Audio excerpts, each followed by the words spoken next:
Assalamualaikum warahmatullahi wabarakatuh. Selamat pagi, selamat siang, selamat sore, dan selamat malam. Hai Sobat Pustaka dimanapun kalian berada, ketemu lagi bersama saya Vina di program Bincang Literasi Isu Terkini.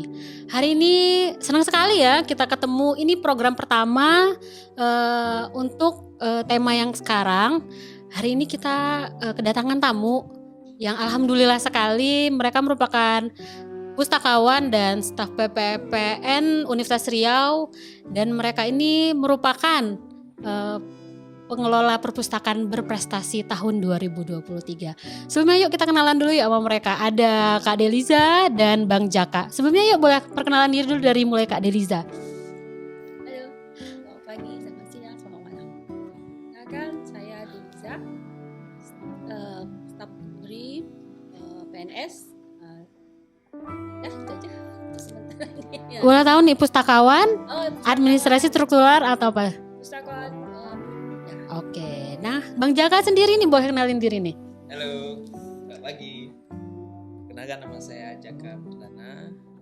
Saya saat ini merupakan pegawai PPNPN RI, ditempatkan di UPT Perpustakaan. Ini saya di bagian digital content. Oke, sampai kita kenalannya sedikit dulu sebelum kita mengorek-ngorek informasi nih. Siapa sih mereka? Kenapa mereka bisa menjadi pegawai berprestasi tahun ini?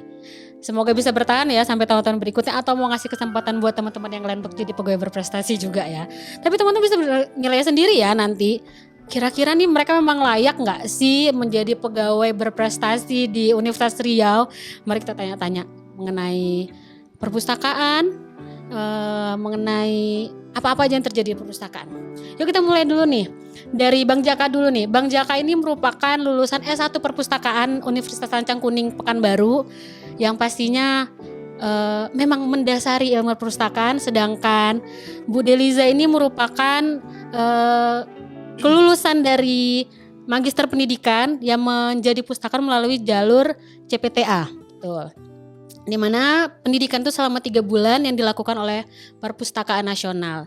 Nah, Bang Jaka sendiri nih yang memiliki dasar ilmu perpustakaan. Bagaimana nih kenapa pertama memilih ilmu perpustakaan? Dan itu dulu deh, kenapa nih memilih ilmu perpustakaan? Mungkin teman-teman atau teman-teman yang masih di sekolah menengah atas mungkin pengen tahu juga nih, menjadi referensi memilih jurusan perkuliahan. Oke, silakan Bang Jaka. Baik, terima kasih Mbak Vina. Oke. Iya Mbak Vina. Jadi saya waktu SMA itu saya SMK Pertanian. Nah, kenapa mengambil jurusan ilmu perpustakaan? Jadi ceritanya saya memandang bahwa peluang dari ilmu perpustakaan ini di dunia kerja tuh cukup besar kan. Waktu itu jurusan perpustakaan tuh kurang diminati gitu kan. Jadi sanalah menangkap peluangnya untuk bekerja di mana saja gitu kan. Ada peluang bisa bekerja di perguruan tinggi maupun di perusahaan swasta, itu awal memilihnya gitu. Kalau misal dari pandangan Bang Jaka sendiri nih, dari segi mana sih si ilmu perpustakaan ini bisa masuk di baik di semua lini pendidikan, berarti ya, semua lini program atau formasi pekerjaan nih? Dari mana nih, sudut pandang yang mana nih? Apa Bang Jaka udah mencari tahu nih tentang apa-apa aja nih yang dipelajari di perpustakaan? Atau kayak kepikiran nih setelah lulus itu saya akan kerja di mana? Baik, kan sudah diamanatkan di undang-undang. Waduh, ya. Di sekolah saja itu diwajibkan ada pustakawannya gitu kan. Itu berapa ribu di Indonesia ini perpustakaan yang nah yang mengisi itu tentunya orang-orang dari jurusan perpustakaan.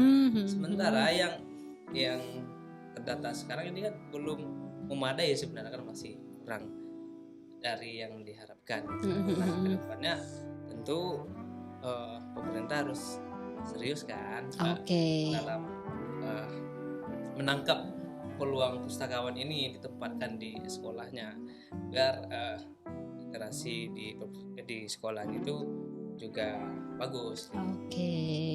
Itu dari sudut pandangnya Bang Jaka ya, kenapa memilih jurusan ilmu informasi dan perpustakaan. Atau sekarang yang ngetrennya apa Bang Jaka? kalau zaman kita itu di ilmu informasi dan perpustakaan sekarang information library science ya. Iya. Oh. Dulu kan ilmu Perpustakaan perpustakaan ya. ya. Sekarang udah satu rumpun nampaknya Oke. kan. Nah, kalau Kak Deliza sendiri nih, yang dari struktural ya kalau kita bilang di pegawai negeri ya, memilih untuk menjadi fungsional perpustakaan, mengambil jalur CPTA. Kenapa bisa memilih itu? Apa lihat dari kayak prospek, apanya nih yang mau dilihat nih gitu? Pertama-tama sih tertariknya karena apa? Muncul dari hati.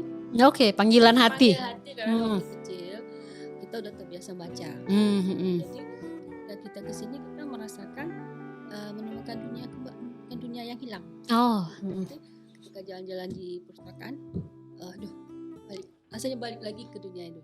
Makanya pengen jadi pustakawan. Kedua, karena saya kuliahnya di pendidikan di FKIP, S1, S2 di FKIP, dia rasa untuk membantu mahasiswa untuk mendapatkan ilmu perpustakaan itu membuat saya sini. Oke. Proses menuju kayak misalkan kalau kita bilangin Kak Deliza ini kalau untuk ilmu dasarnya mungkin 0 ya kita bilang ya karena dari pendidikan. Nah, proses mendapatkan ilmu mengenai perpustakaan dari CPTA tuh gimana tuh? Apakah tersampaikan seluruhnya gitu? Dari PTA sampaikan di pengolahan, kemudian banyak itu pengolahan, kemudian promosi, kemudian apa lagi ya, beberapa katalisasi, kemudian banyak yang dikerjakan sini alhamdulillah bisa kita kerjakan. Okay. Selain itu kita juga bertanya sama teman-teman, kalau kita nggak tahu kita tanya ke senior yang udah bisa. Mungkin ini juga ibaratnya kita bilangin tuh untuk membuka lagi kita bilangin membuka keinginan nih mungkin buat staf atau PNS yang struktural mungkin ingin nih pengen menjadi pustakawan atau jabatan fungsional perpustakaan ini untuk bergerak lagi ya, menggerakkan hatinya untuk menjadi pustakawan mungkin karena secara tidak langsung ini pustakawan ada masanya, pensiun, regenerasinya. Mungkin nih panggilan juga ya buat PNS yang masih struktural untuk menjadi fungsional perpustakaan. Dan lagi pula kalau jadi pustakaan itu kita bisa ngatur diri kita sendiri. Oh, gimana itu Kak mengatur diri kita sendiri? Maksudnya kita mau mengerjakan sesuatu udah kita rencanakan sendiri. Saja tahun ini kita mengerjakan ini sesuai dengan tingkat pustakaan kita. Jabatan fungsional. Target kita berapa setahun harus kita kerjakan. Kita tidak harus tunggu suruh orang. Kita bekerja tuh kerja diri sendiri. Oh gitu. Berarti kalau fungsional lebih terstruktur ya. Apa-apa yang harus dikerjakan. Oke. Dan nampak. Jadi kalau pustakaan udah ada kegiatan-kegiatan yang harus kita lakukan. Kalau kita ambil yang sanggup kita kerjakan, kita kerjakan. Pakai target.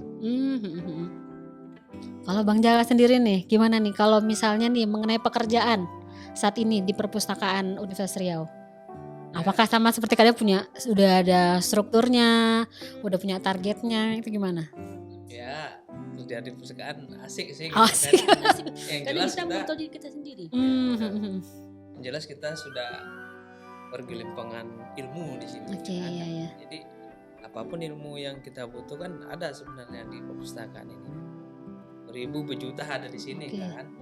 Dan PT Perpustakaan Undi sendiri itu memfasilitasi kita gitu kan untuk mendapatkan ilmu-ilmu itu.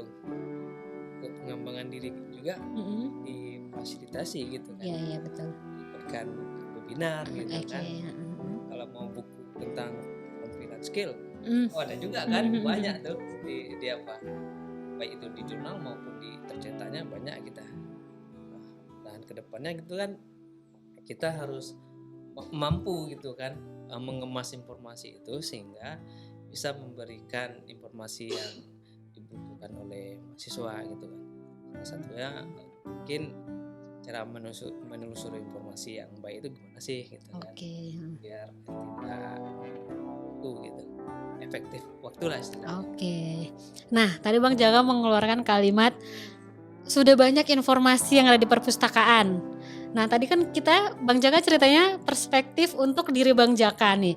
Nah kalau Bang Jaka lihat nih, apakah sumber informasi yang sangat banyak yang seperti Bang Jaka sampaikan itu sudah termanfaatkan belum sih buat teman-teman mahasiswa atau sivitas, baik itu dari segi untuk keperluan dosen ataupun mahasiswanya? Gimana tuh kalau menurut Bang Jaka? Ya harusnya generasi Z sekarang ini kan harus memanfaatkan itu sebenarnya kan. Nah, karena kita sudah memfasilitasi semua itu kan. Nah tergantung kita lagi nih gitu kan. Apanya nih? Perpustakaan gimana cara mempromosikan yang benar gitu kan kepada pengusaha, sehingga kita melanggan jurnal umpamanya itu enggak sia-sia, itu banyak sekali kan. Nah kedepannya tentu mahasiswa civitas akademika harus memanfaatkan semua itu gitu, biar nggak mubazir gitu. Oke, nah sekarang nih tadi jurnal ya, memanfaatkan jurnal yang sangat banyak isinya. Nah nih dari sudut pandang Kak Deliza nih, banyak nih stakeholder atau pemangku jabatan yang di Unri menganggap langganan jurnal Unri yang sekian miliar katanya itu sebenarnya nggak termaksimalkan pemakaiannya. Nah dari segi pustakawan nih, kenapa mereka bisa mengeluarkan statement tidak terlalu terpakai bagi mahasiswa gitu, dan hanya mengeluarkan dana sekian miliar padahal dia nggak tahu fungsinya berfungsi atau tidak gitu bagi mereka yang stakeholder ya kita bilangnya, pengambil keputusan yang ada di Unri gitu. Itu gimana tuh bagi Kak Deliza? Sekian miliar mungkin nggak ya 100 juta. Kan itu kata mereka ya yang ngabisin dana sekian miliar ya. Pertama kita memang kurang promosi.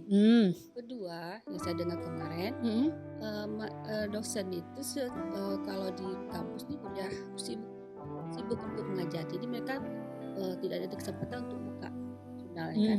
Karena jurnal itu harus buka di lingkungan kita. Iya betul. Ya kalau untuk di luar kan katanya pakai VPN yang di Unri. Dan dengar-dengar kemarin enggak. Jadi kalau menurut saya memang kita tuh seperti yang dikatakan kemarin Bu Nana, kita daftar, kita list jurnal yang dipakai oleh dosen. Jadi kalau jurnal-jurnal yang ada tuh memang sesuai dengan yang dibutuhkan.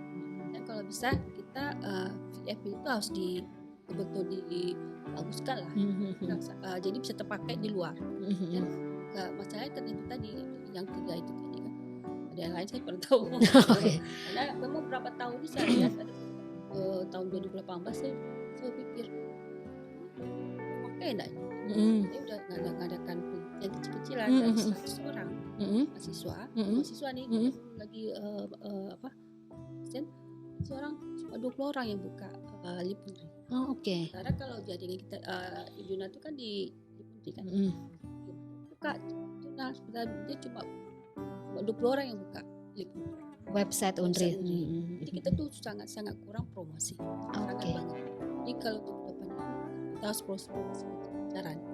Mungkin tuh PR ya buat kita selaku staff ataupun pimpinan dari perpustakaan Unri itu digarisbawahi dari Kak Deliza tadi promosi ya Kak ya. Mungkin kayak kita alasan ini Covid kemarin 2 tahun itu membuat kita bukan kita doang, mungkin di beberapa lini organisasi ya, mungkin kita bisa bilang mandek, tapi tanpa kita sadari Covid membuat kita berinovasi.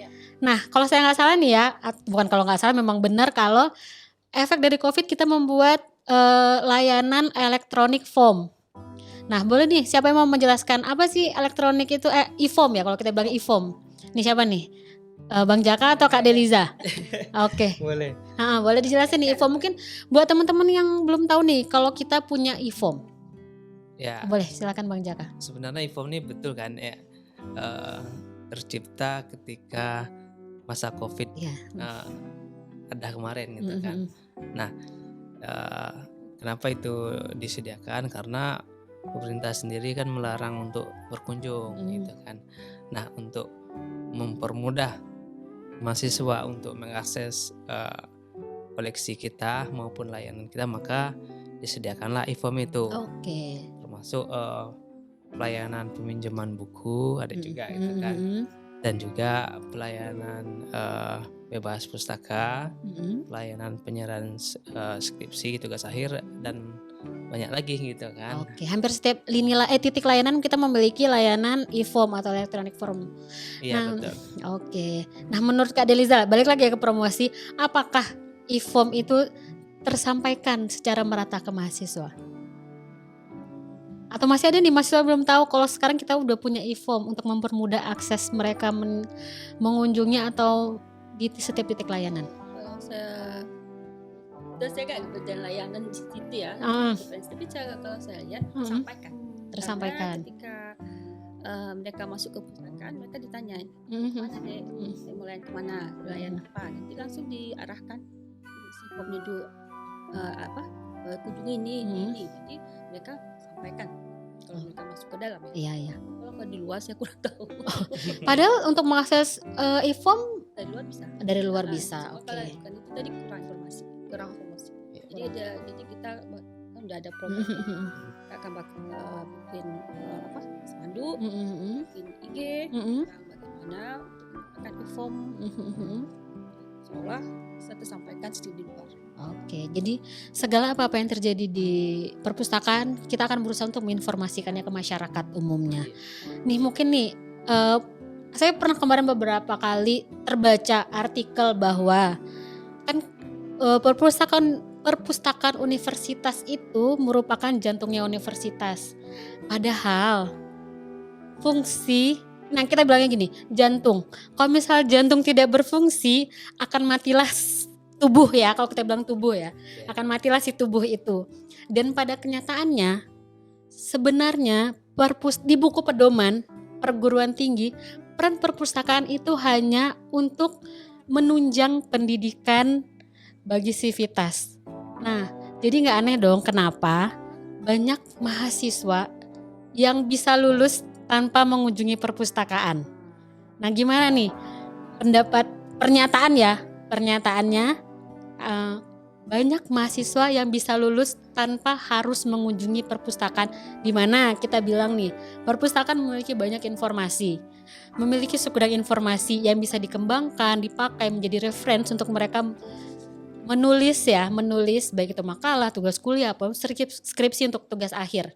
Nah gimana nih dari sudut pandang para pengelola perpustakaan nih, kenapa sih bisa gitu ada mahasiswa selama kita ambil 4 tahun ya tidak mengunjungi perpustakaan? Nah itu apa yang salah tuh? Atau di perpustakaannya, di mahasiswanya, atau di mana nih? Boleh dari Bang Jaka dulu. Mungkin. Jangan mungkin dong. di realita aja. Di sisi koleksi itu kita sudah fasilitasi semua kan. Tergantung mahasiswanya lagi nih mau apa enggak memanfaatkan itu. Tapi realitanya kan banyak nih pemustaka yang lulus itu tanpa berkunjung ke perpustakaan gitu kan. Nah mungkin ada kedepannya gitu kan, ada kebijakan setiap mahasiswa yang mau lulus itu wajib ke perpustakaan minimal 10 kali atau 100 kali lah dalam masa kuliah. Dalam 4 tahun ya. Dalam 4 tahun masa itu. 100 kali nggak bisa. Nah ini mungkin nggak tahu nih ya. Ini saran ke siapa ya untuk mewajibkan mahasiswa untuk berkunjung ke perpustakaan. Iya. Tapi itu jadi yang pengertian dari perpustakaan sebagai tempat hiburan jadi hilang ya karena ada kewajiban itu ya. Iya jadi kan. Karena betul sih banyak mahasiswa yang tanpa ke perpustakaan dia bisa lulus gitu, ya. Kan? Apakah perpustakaan tergantikan oleh Google? Mungkin positifnya mahasiswa menggunakan koleksi kita ini secara digital mungkin ya. Masuk yang jurnal tadi itu mungkin yang digunakannya gitu. Kita yang positif aja gitu. Jangan positif dong Bang Jaka. Ya kedepannya gitu deh. Mahasiswa tuh wajib lah mengunjungi perpustakaan biar tahu bagaimana perpustakaan Undi ini itu kan. Kita udah bersusah payah juga istilahnya kan untuk memfasilitasi mereka dalam menunjang perkuliahannya gitu. Istilahnya jangan sia-sia lah uang negara ini kita habiskan gitu. Langganan jurnal yang sekian miliar kata mereka itu ya. Oke. Yang sekian kata mereka kan kita bilang kata mereka. Nah kalau Kak Deliza sendiri nih gimana nih? Banyak faktor sih. Jadi dari mahasiswanya juga sendiri kan. Dan teknologi yang begitu.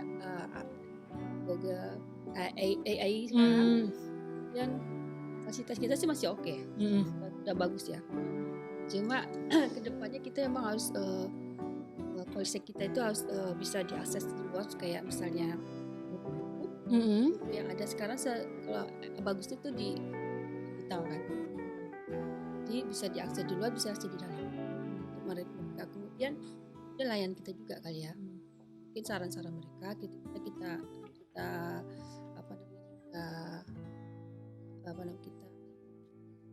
kita penuhi.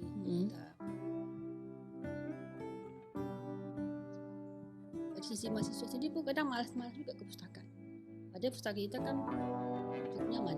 Nyaman ya. Cukup Walaupun nyaman. misalnya nggak ada tugas, boleh aja mereka kesini. Kita kan ada novel-novel. Karena di atas banyak juga mahasiswa yang baca-baca novel. Dan kita kan insya Allah kalau misalnya gedung depan udah gedung selesai, kita akan bikin lebih nyaman lagi. Sustainable lah ya. Kekinian. Oke. Dan mereka walaupun tidak membaca buku di sini, tapi mereka ke sini mengenal perpustakaan bagaimana. Berarti ruang yang nyaman, dan kemudian koleksi yang bisa diambil lah untuk. Cuma kini yang tantangan sekarang memang Teknologi ya. Teknologi. Apalagi kemarin saya lihat ada itu teknologi yang pakai apa namanya VR. VR. Itu orang bisa gampang aja gini. Dia sampai jalan bisa berkomunikasi dengan orang jauh. Itu satu tantangan juga Buat kita pengelola perpustakaan ya. karena orang dari mana aja sambil jalan sambil itu juga kadang bisa dia komunikasi, bisa otomatis mereka dia bisa cari ilmu. Tantangan kita pustakaan berat. Ya berat Iya, sih. iya. Berat ya. Sekarang saya lihat berat. Apalagi kalau kita di lingkungan pemerintahan mungkin semuanya mengatasnamakan dana terbatas ya. Dana terbatas mungkin nih buat para pemangku jabatan atau pengambil keputusan nih bisa dipertimbangkan nih saran dari Kak Deliza nih, gimana perkembangan teknologi itu akan mempengaruhi kedudukan atau keberadaan perpustakaan itu sendiri. Makanya katanya pustaka itu jantung Universitas, padahal di buku pedoman aja dinyatakan kalau perpustakaan adalah penunjang kegiatan belajar mengajar bagi sivitas. Jadi kayak sebenarnya itu cuma kaki tangan gitu ya, bukan jantungnya lagi, karena ternyata banyak yang bisa keluar dari universitas tanpa harus ke perpustakaan. Oke. Hah? PR semua kita. Oke, benar. Nah, ini kita udah ngomongin tentang perpustakaan nih. Tadi kan saya bilang nih, Bang Jaka dan Kak Deliza merupakan pegawai berprestasi yang ada di perpustakaan nih. Nah, kita pengen tahu nih, seberapa sih pengaruh lingkungan, baik itu dari budaya, komunikasi, dari atasan ke bawah ke atas, ataupun secara linier mempengaruhi kinerja kalian berdua nih. Mulai dari Kak Deliza dulu nih. Mungkin dari atas ke dari bawah ke atas atau atas ke bawah atau linier nih. Gimana nih mempengaruhi kinerja Kak Deliza? Seperti saya katakan tadi, kalau jadi pustaka itu enaknya gini. Kita bisa mengatur diri sendiri. Kita bisa kerjakan apa yang kita ingin kerjakan. Dan kita kerjakan sesuai target. Jadi kalau misalnya atasannya kita menurut apa yang diaturkan, itu aja. Jadi kita kerjakan apa yang kita planning, yang konsisten, bertanggung jawab dengan kerjaan kita. Kalau dari teman-teman ya kita kasih saran aja, kita ini kita ada kita tolong apa yang bisa kita tolong. Jadi menurut Kak Deliza tuh kayak iklim ataupun budaya ataupun cara berkomunikasi di perpustakaan saat ini dengan kepemimpinan saat ini udah oke. Oke. Jadi bisa menunjang kinerja kita pun. Karena kalau perhatikan kita pun kita agak sih. Kita ya tadi kita mengatur diri kita sendiri. Nah, bagaimana nih pimpinan dengan penilaian target yang Kak Deliza bikin sendiri? Kan dapat nilai itu karena saya kan selama ini bekerja seperti itu. Kalau nilai alhamdulillah. Kalau nggak nilai situ ya nggak salah. Yang nilai itu orang kan kita. Iya betul.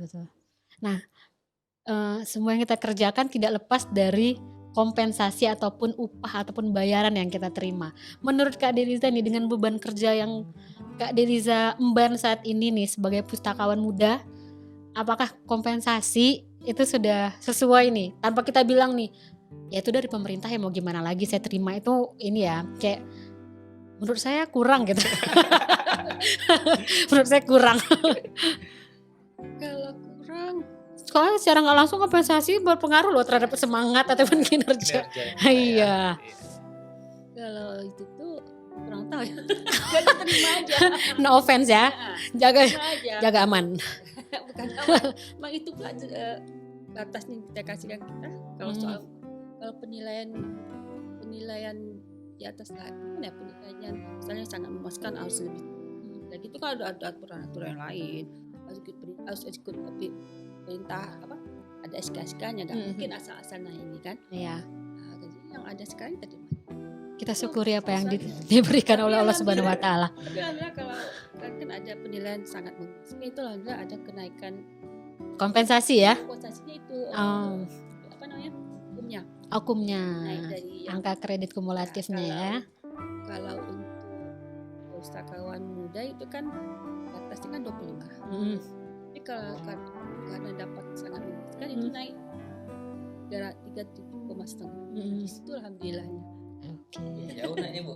Jauh naiknya itu? Jauh naiknya. Jadi kalau untuk pustakawan seperti itu kalau dapat sangat memuaskan, nah nilainya naik. Di situ Itu ya. yang Enaknya. Kalau soal ininya materi apanya? Materinya saya serahkan. Saya akan mensyukuri semuanya. Oke. Nah, ini dari segi kebetulan Kak Deliza itu PNS atau pegawai negeri. Nah, kalau Bang Jaka ini PPNPN atau pegawai pemerintah non pegawai negeri Universitas Riau. Jadi bisa dibilang Bang Jaka ini pegawai Unri. Nah, Bang Jaka nih, gimana nih dengan beban kinerja yang kita bilang tuh beban kinerja PPNPN dan PNS itu nggak ada bedanya sebenarnya. Tapi dengan kompensasi yang berbeda pasti. Nah, kalau Bang Jaka sendiri nih, berapa pengaruh nih kompensasi terhadap kinerja Bang Jaka? Kalau jujur-jujurannya itu Oke, boleh. sangat berpengaruh. Oke, gimana tuh? Tidak bisa dipungkiri gitu kan. Tapi kita mengenai keinginan itu tentu dia nggak cukup sebenarnya kan? Tapi ketika berbicara kebutuhannya dia cukupkan aja gitu. Walaupun beban kerjanya mungkin tambah banyak itu kan, itu tetap aja dijalani dengan baik gitu. Dengan ikhlas ya. Ikhlas. Iya. Tapi itu berpengaruh nggak sih? Iya, terhadap kinerja. Kayak nggak ada kompensasi nih gitu. Atau gimana nih Bang Jaka? Kalau cuma ya kita maksimalkan sesuai kebutuhan ya cukup kan, semuanya juga kan jawab kayak gitu nih. Ini nggak menjebak nih kan Kak Ben? Enggak dong. Saya cuma receh-recehan Unri. Iya. Iya. Semoga mungkin petinggi atau yang mengeluarkan keuangan melihat podcast kami hari ini. Harusnya itu berpengaruh. Tapi minimal gini lah Kak Ben. Ketika ada pegawai terbaik mendapat penghargaan gitu kan. Jadi penghargaan yang didapatkan untuk pegawai terbaik itu apa sih gitu kan? Harus ada reward. Gitu. Iya, minimal gitu. Oke. Di mana ada punishment harusnya di situ ada reward ya. Harapannya begitu gitu kan. Itulah cara pemerintah untuk memberikan apresiasi kepada kita kan gitu. Oke. Ya, mudah-mudahan ada deh gitu. Rewardnya ya. Rewardnya, nah gitu. Karena Bang Jaka ngomongin reward, saya pengen ngomongin punishment nih. Punishment. Nah kita itu ada perubahan jam kerja sedikit ya. Dengan berubahnya kepemimpinan, berubah pula aturan pekerjaan. Mulai dari waktu masuk, waktu pulang, mengenai kedisiplinan di jam kerja. Nah, apakah itu mempengaruhi kinerja Bang Jaka dan Kak Deliza? Biasa aja ya. Maksudnya bang kalau jam segitu ya kita jalani, agak tambah sedikit ya. 10 menit karena nggak bisa dipungkiri di jalan itu tuh macetnya. Pasti kalau kita berangkat pagi itu orang berangkat semua. Iya betul. Pakai mobil kita nggak bisa selip-selip. Iya betul. Jadi kalau misalnya kelapa juga 10 menit, kalau bisa jangan sampai 15 menit. Nah, jadi biasa aja tetap kerja seperti biasa. Malah kayaknya sih lebih banyak kerjanya. Karena udah dari pagi kita udah di kantor. Gak mungkin kita, kalau saya pribadi saya datang kantor ya dan duduk di komputer, terus hidupin apa nih yang akan dikerjakan. Udah dari rumah udah tahu apa yang dikerjakan. Saya kerjakan ini besok. Jadi pagi itu jam 8 udah start gitu. Oke. Udah selesai, kok masih jam 11 sudah. Sering terasa Iya. gitu memang. Oke. Kami di ruangan begitu ya kami Iya, ya. betul. Baru jam 11. Oke. Kayak gitu biasa aja sih. Iya. Dengan punishment-nya gimana tuh Bang Jaka? Kayak apa sih? Punishment-nya kayak peraturannya jika keterlambatan sekian maka akan pemotongan sekian dengan masa jangka waktu sekian. Nah kalau Bang Jaka nih gimana nih? Ya harusnya kita meningkatkan kinerja kita sih Gavin, harusnya. Punishment dan reward loh. Iya. Sedangkan Bang Jaka bilang untuk pegawai berprestasi itu belum ada rewardnya, tapi udah ada punishment untuk ketidakdisiplinan. Seharusnya kalau ada reward ya punishment itu kira juga. Karena kalau kita lihat dari Lombok ya, kita datang kerja kurang tahu, kita datang setengah 8 lebih. Setengah 8. Tapi terus ketika pulang kita jam 4. Udah memenuhi syarat tapi 8 jam Sehari. 8 jam lebih. Iya. Kita cuma 7 jam kalau nggak salah. 7 jam itu setengah. Berarti udah lebih. Lebih ya? Nah, makanya nih nanya Bang Jaka dulu nih, gimana nih Bang Jaka punishment-nya nih? Kalau bisa kan pimpinan itu juga memikirkan ketika kita datang tepat waktu gitu kan, apa sih gitu kan, apresiasi yang diberikan kepada yang betul-betul menjaga integritas ini gitu kan. Oke. Nah itu harapannya ke depan gitu. Dan bagi yang terlambat ini ya mulailah berbenah diri sebenarnya, karena ini kan untuk kita semua juga kan, karena kita ini instansi yang besar gitu kan, jadi kita melayani banyak golongan di sini gitu kan. Oke, wah sudah lama ya kita berbincang ya, sudah lama. Mungkin ada nih terakhir nih, kalau teman-teman yang lain atau teman-teman yang dengar pengen tahu nih, bagaimana sih kalian bisa terpilih menjadi pegawai berprestasi? Boleh nih nilai diri masing-masing. Saya nggak bisa dong bilangin hasil penilaian dari pimpinan, yang jelas menilai diri. Oh saya wajar kok orang saya datangnya gini. Gimana nih? Mulai dari Bang Jaka dulu nih. Sebenarnya itu Pas nggak sih gitu? Menurut ya wajar sih saya dapat orang saya gini gitu. Nah kalau Bang Jaka menilai diri Bang Jaka sendiri nih. Oh baik Kevin. Tapi sebenarnya bukan karena kita untuk nilai Bu ya. Tapi Kan makanya saya bilang kan, menilai Bang Jaka menilai diri dia sendiri, menilai diri Bang Jaka sendiri. baik Kevin. Kalau saya menilai diri saya sendiri itu, saya mengibaratkan itu ilmu pisau Kevin. Oke, gimana tuh? Jadi ilmu pisau ketika didekatkan di sayuran, dia berfungsi untuk memotong sayur gitu kan. Ketika didekatkan dengan daging, dia berfungsi untuk mencacah daging, memotong daging gitu. Begitu juga saya memposisikan diri di perpustakaan Unri ini. Ketika ditempatkan di bagian layanan, saya berusaha semaksimal mungkin untuk melayani pemustaka itu dengan baik gitu. Begitu juga di bagian pengembangan koleksi, saya juga memanfaatkan diri saya sendiri itu untuk bekerja keras gitu kan. Ketika ditempatkan diminta dibantu di bagian IT, saya juga memaksimalkan diri juga untuk berkontribusi di bagian IT itu. Jadi Bang Jaka merasa pantas untuk mendapatkan apa namanya pegawai berprestasi tahun ini. Itu tadi pimpinan lah yang nilai itu kan. Tapi Bang Jaka merasa dirinya saya baik kok, saya akan berusaha sebaik mungkin. Ya, yang jelas gitu Kak Ben. Kalau Kak Deliza sendiri nih? Iya, sama dengan Jaka. Kita juga harus terus belajar. Karena saya bilang tadi perpustakaan itu terus kembang, bahwasanya kita banyak tantangan. Jadi kita harus belajar terus walaupun semestinya. Dan kita juga harus kerjasama. Kita harus ada tim. Iya, betul. Walaupun kayak di atas kan, bagian referensi. Terus saya bagian digital, algilip. Kadang-kadang teman yang tuh nggak ada, saya gantikan. Itu kerjasama kita. Karena tim ya Bu ya. Gitu. Bukan. Jadi kita tuh jadi contoh. Temannya seperti juga mau. Jangan saling kerjasama. Iya. Jalan bersama untuk kemajuan organisasi kita ya. Setuju sekali. Setuju sekali ya. Mungkin terakhir nih, pertanyaan yang sama untuk Kak Deliza dan Jaka. Apa arti pengetahuan itu adalah sumber kekuatan? dari Kak Deliza sendiri nih? Kekuatannya di dalam bidang apa? Pengetahuan, kita bilang pengetahuan ya, karena kita berada di perpustakaan memiliki sumber gudang pengetahuan informasi. Nah itu pasti dong kekuatan nih. Kekuatan Mm-mm. apa tadi? Pengetahuan itu ada kekuatan. Pengetahuan itu ada kekuatan untuk melawan kemiskinan. Oke. Pengetahuan itu ada kekuatan untuk melawan kekuatan untuk apa lagi tadi? Apa lagi ya? Kebodohan, kemiskinan. Apa nih?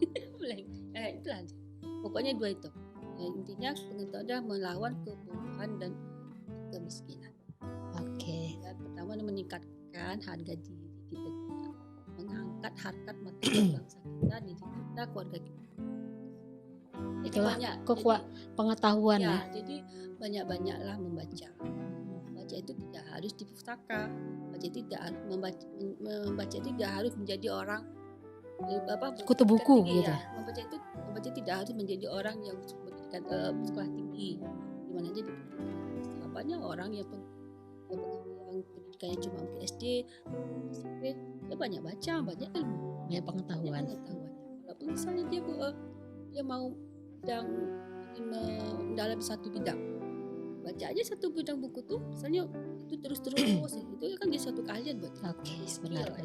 Ya, benar. Hidup, pengetahuan dan tahan hidup. Oke, benar sekali. Kalau banyak kan. Nah, kalau Bang Jaka nih, apa nih? Arti pengetahuan itu adalah sumber kekuatan. Saya sedikit aja mungkin Kak. Apa tuh? Yang sedikit itu. Kalau aja sedikit jadi cus gitu ya. Apa tadi Kak? Apa arti pengetahuan itu adalah sumber kekuatan? Ya, banyak pengetahuan tentu mencerdaskan diri sendiri dulu kan. Ketika diri sendiri itu sudah cerdas, kita berkewajiban untuk mencerdaskan bangsa gitu. Oke. Bebannya berat ya. Berat, mencerdaskan kehidupan bangsa. Karena memang pustakawan dituntut untuk serba bisa saat ini kan. Oke, benar sekali. Dan kemajuan teknologi ini ya. Iya, serba bisa. Karena memang ada istilahnya, murid akan berkembang menjadi apa dan guru akan tetap menjadi guru seumur hidupnya ya. Iya. Jadi sama seperti kita, mahasiswa yang kita layani itu bisa menjadi apa saja ke depannya, dan kita akan tetap menjadi pustakawan yang akan menyediakan informasi sesuai kebutuhan penggunanya. Ya, amin. Amin ya. Semoga kita tetap berkarya, berkinerja. Oke, mungkin ya cukup ya bincang-bincang kita pada hari ini ya. Hah? Ya, udah ya sebentar lah sebenarnya baru. Cuma untuk sesi ini kita mungkin cukup sekian. Mungkin tapi apa tuh boleh? Apa? Menyampaikan ucapan terima kasih. Oke, boleh silahkan nih. Dari Bu Ijana. Ya, Oke, boleh silahkan. Bang Jaka. Baik, pertama saya mengucapkan terima kasih yang sebesar-besarnya kepada pimpinan, rekan-rekan kerja, dan semua orang yang telah mendukung saya selama ini. Berasa jelek ya. Karena penghargaan yang diberikan oleh PT Perpustakaan ini tentu menjadi kebanggaan tersendiri bagi saya. Pasti. Nah, tentu saya menyadari ini tidak terlepas dari kerjasama tim-tim yang solid ini, karena terbaik itu tercipta ketika ada yang baik-baik gitu kan. Jadi saya menganggap semua pegawai di sini baik-baik semua, komunikasinya juga baik gitu. Ya, terima kasih, itu aja. Oke. Kalau Kak Deliza ada? Ya, pada pimpinan. Terima kasih banyak atas pilihan saya. Semoga untuk kedepannya teman-teman bisa juga menjadi yang terbaik.